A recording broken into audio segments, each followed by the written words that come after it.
भारत पाकिस्तानात युद्धविरामासाठी मध्यस्थता केली असं म्हणणार नाही, पण मदत केली, व्यापाराच्या आधारे युद्धविराम केलं, या वक्तव्यावरून ट्रम्प यांचा घुमजाव. चीनच्या सॅटेलाइटची पाकिस्तानला मदत, भारतीय सैन्याचं ठिकाण आणि हालचाल चीनी सॅटेलाइटमध्ये कैद. याच हालचालींची इत्यंभूत माहिती चीन पाकिस्तानला पुरवत होता, सूत्रांची माहिती. तुर्की देशाचा भारताविरोधात पाकिस्तानला उघडपणे पाठिंबा, आम्ही पाकिस्तानला यापुढेही मदत करत राहणार, तुर्कीचे राष्ट्रपती एर्दोगन यांची भूमिका कायम.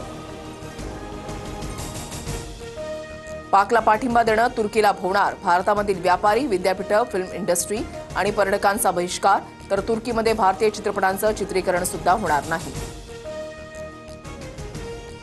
पुण्यातून तुर्कीवर स्ट्राईक झाल्यानंतर आता पाकिस्तानमधून धमकी, पुण्यातील व्यापाऱ्याला पाकिस्तानमधून धमकीचे फोन, तुर्कीच्या वस्तू आणि फळांवर बहिष्कार टाकण्याच्या निर्णयानंतर धमकी.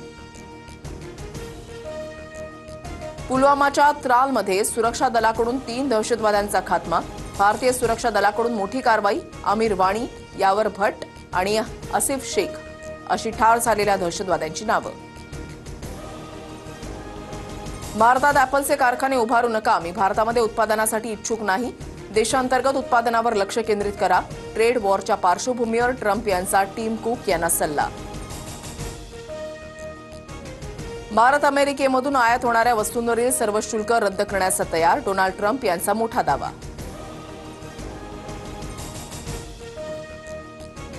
चीनकडून पाकिस्तानचा प्रॉक्सी म्हणून वापर, चीनवर विश्वास ठेवता येणार नाही, ट्रम्प यांनी पाक विरोधात भारताला शक्य तेवढी मदत करावी, ब्रिटिश लेखक डेव्हिड व्हान्स यांची टीका.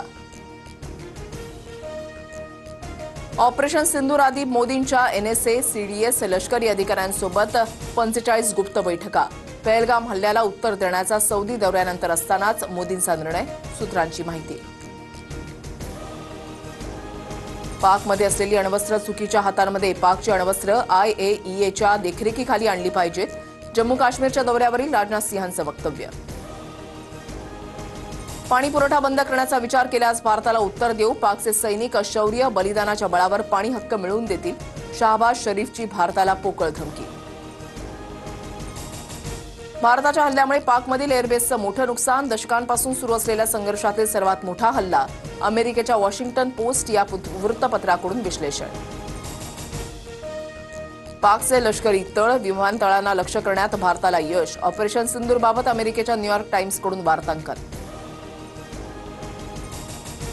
बलुचिस्तानकडून स्वातंत्र्याची घोषणा, बलोच लिबरेशन आर्मीचा पंजगूरमध्ये पाक लष्कराच्या ताफ्यावर हल्ला, हल्ल्यामध्ये 14 पाकिस्तानी लष्करी सैनिक ठार, अनेक जण जखमी, बलोच आर्मीचा दावा.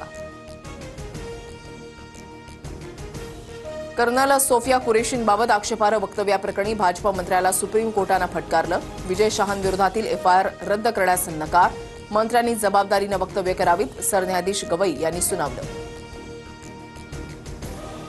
मुंबईसह राज्यामध्ये वादळी वाऱ्यांसह पावसाचा इशारा, सोलापूर, वाशिम, रत्नागिरी, सिंधुदुर्ग, लातूर, इगतपुरी, नांदेडमध्ये जोरदार अवकाळी पावसाची हजेरी. भारत पाक तणावाचा उत्तराखंड चारधाम यात्रेवर परिणाम, यात्रेकरूंची संख्या 31% घटली, 30 एप्रिल ते 13 मे पर्यंत 6,62,446 यात्रेकरू दाखल, गेल्या वर्षी 9 लाखाहून अधिक यात्रेकरू दाखल झाले होते.